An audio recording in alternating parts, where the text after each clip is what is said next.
Hi, it's me again with Corel Draw Tips and Tricks, and this is part 2, cleaning up a vector file.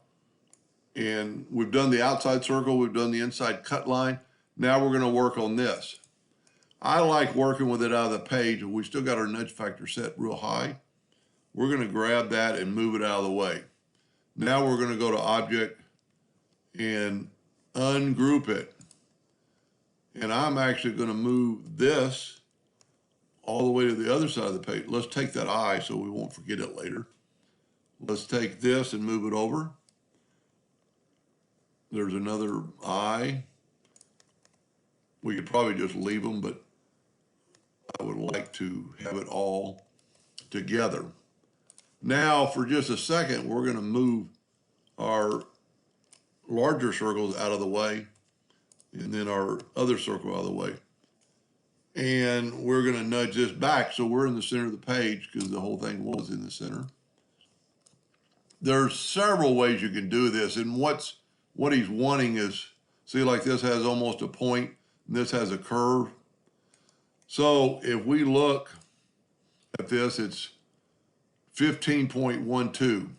So we're going to make another ellipse holding down the control button, and let's make it 15.1.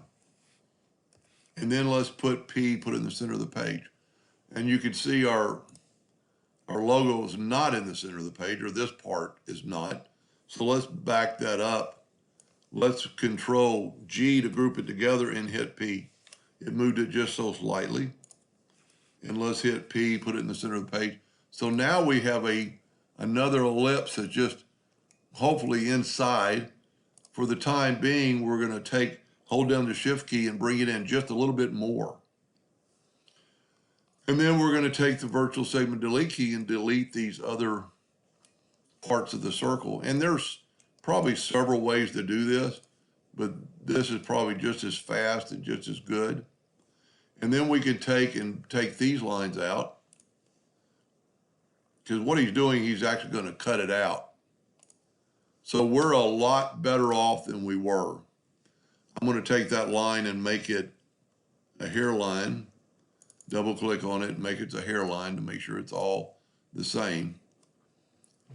And there's probably some cleaning up you could do in here, but at least now our corners are square, and it looks like there's a double line right there. Well, what it is, that part of the drawing is not a hairline. So let's make this a hairline. So now that looks good. Let's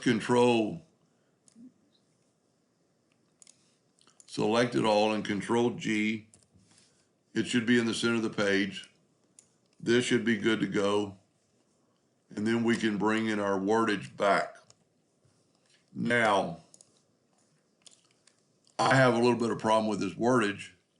It's not very good. He is trying to make it where it'll cut out. So I'm going to move that back, and I'm going to make another video on how to make the rest of it work. So stay tuned for part 3. I hope that helped a little bit. Thank you for watching.